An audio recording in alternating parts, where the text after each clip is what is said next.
Hello everyone, আমার রান্নাঘরে আপনাদের স্বাগতম। আজকে আমি চান্দা শুটকি বাটা ভর্তা করে দেখাবো। যারা শুটকি পছন্দ করেন এই রেসিপিটি অবশ্যই তাদের জন্য। এখানে আমি 50 গ্রাম চান্দা শুটকি মাছ নিয়ে নিয়েছি। এই দেখেন চান্দা শুটকি এখানে দুই কালার আছে, একটা সাদা আর একটা লাল। সাদাটা অবশ্যই ভালো, এটা নদীর চান্দা মাছ, এটা খেতে ভর্তা খেতে খুবই ভালো লাগে। আর লালটা সমুদ্রের। এই যে এরকম সাদা দেখে আপনারা অবশ্যই কিনবেন। এখানে আমি দুই রকমই নিয়ে নিয়েছি, তবে সমুদ্রের চান্দা শুটকি খেতে অত মজা লাগে না।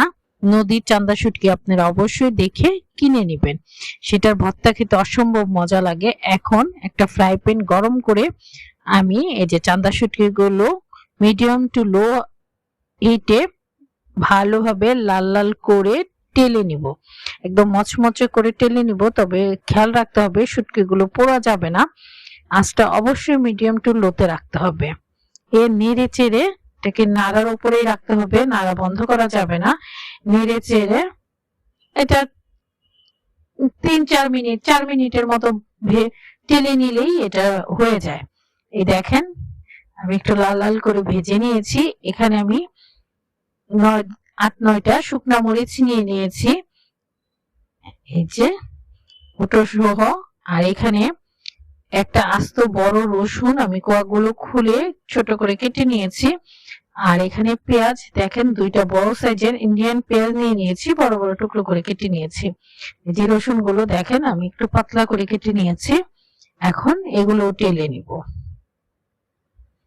একত্রে টেলে নিব। চলেন আগে আমি ফ্রাই প্যানটা গরম করে এই যে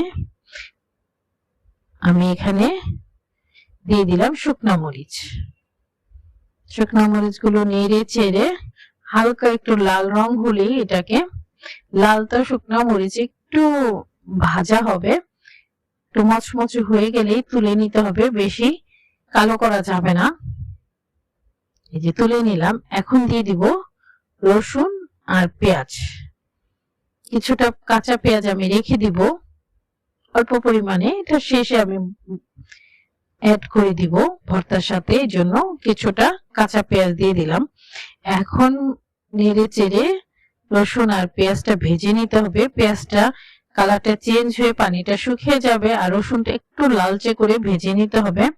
এই যে হালকা লাল রং ধরলেই এটাকে নামিয়ে নিতে হবে। এই দেখেন রসুনে হালকা হালকা লাল রং ধরেছে আর পেঁয়াজের কালারটা চেঞ্জ হয়ে পানিগুলো শুকিয়ে গেছে। এখন আমি এগুলোকে নামিয়ে নিব। আমার কালার শেষ, তবে আঁচটা হিটটা অবশ্যই মিডিয়াম টু লোতে রাখতে হবে, একটু সময় নিয়ে ভেজে নিতে হবে। এই তো কাঁচা পেঁয়াজ, এখানে শুকনা মরিচ টালা, আর এখানে চান্দা শুটকি টালা। চান্দা শুটকি গুলো আমি ভালোভাবে টেনে নিয়েছি। এখন চান্দা শুটকি গুলোকে আমি পরিষ্কার করে নিব। এই দেখেন চান্দা শুটকি দুই সাইডে কাটা থাকে, আর মাথাটা আমি ফেলে দিব।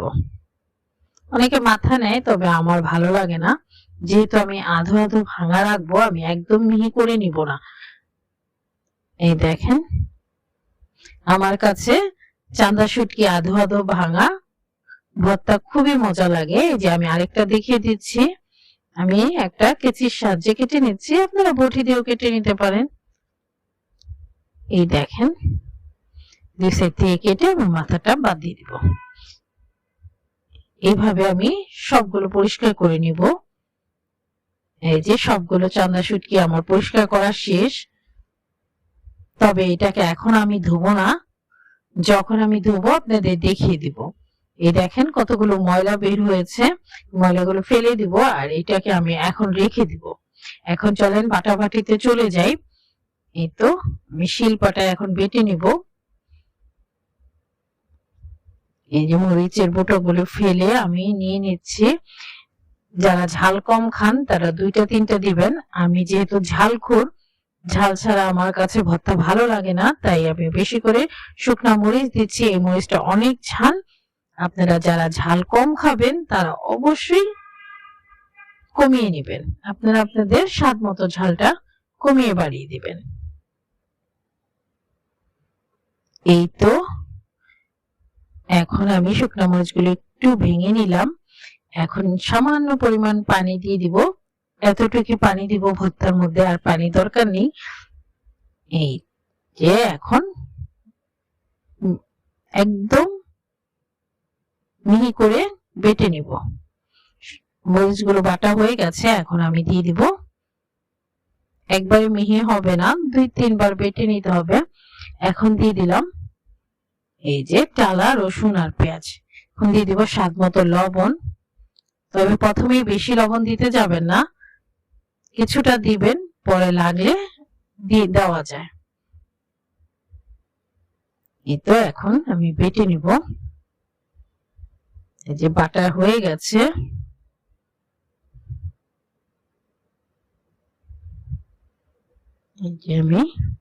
এই যে এখন বাটা হয়ে গেছে।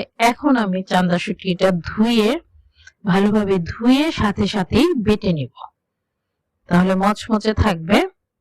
এই যে আগে ধুয়ে নিলে একদম নেতিয়ে যেত, বাটতে ভালো লাগতো না, খেতেও ভালো লাগতো না। এই তো এখন আমি সাথে সাথে ভালোভাবে ধুয়ে নিয়ে এসে পাটায় দিয়ে এখন শিলপাটায় এখন বেটে নিচ্ছি। তবে এক বাটাতেই যতটুক ভাঙে ততটুকুই, আমি একদম মিহি করব না, আধো আধো ভাঙা চান্দা শুটকি রাখবো। এই দেখেন আমি আর বাটবো না, একটা বাটাই যতটুক ম্যাশ হয়। এই যে এখন দিয়ে দিব কাঁচা পেঁয়াজ। কাঁচা পেঁয়াজটাও আমি একবারই বেটে নিব, এটাও আধো ভাঙা ভাঙা থাকবে। ভয়েস ওভার দেওয়ার সময় আমার জিহ্বায় পানি চলে আসছে, মনে হচ্ছে এখনই খেয়ে ফেলি, এত মজার, এত ঘ্রাণী ভর্তা। এই দেখেন আমি আধো ভাঙা চান্দা শুটকি এবং পেঁয়াজ রেখে দিলাম, এখন সব একত্রে মিশিয়ে নিব। এখন একটু চেখে দেখছি লবণটা সামান্য লাগবে, আমি দিয়ে দিলাম। আপনারা আপনাদের স্বাদ মতো লবণটা দিয়ে নিবেন। এটা বাড়তে বাড়তে অবশ্যই আপনি চাখবেন, দেখবেন না চেটে পারবেন না এটা। এখন আমি এই যে মিশিয়ে নিয়ে চামচ দিয়ে তুলে নিব। আমি হাতটা ধুয়ে নিয়েছিলাম, কিন্তু চামচ দিয়ে উঠবে না, হাত দিয়ে কেচে কেচে তুলে নিতে হবে। আর এই পাটাটায় আপনারা সাদা ভাত একটু মেখে খাবেন, দেখবেন অসম্ভব মজা লাগে। এইভাবেই আপনারা করে নেবেন লাল লাল চান্দা শুটকি আধো ভাঙা বাটা ভর্তা। এটা আপনারা করে দেখবেন, খেয়ে দেখবেন, অসম্ভব মজা এবং টেস্টি হয় এই ভর্তা রেসিপিটি। সাদা ভাত দিয়ে আর কিছুই লাগবে না, খুবই মজা করে আপনারা এক থাল ভাত খেয়ে নেবেন। আমার রেসিপিটি ভালো লাগলে আমার সাথে থাকবেন, পাশে থাকবেন, লাইক শেয়ার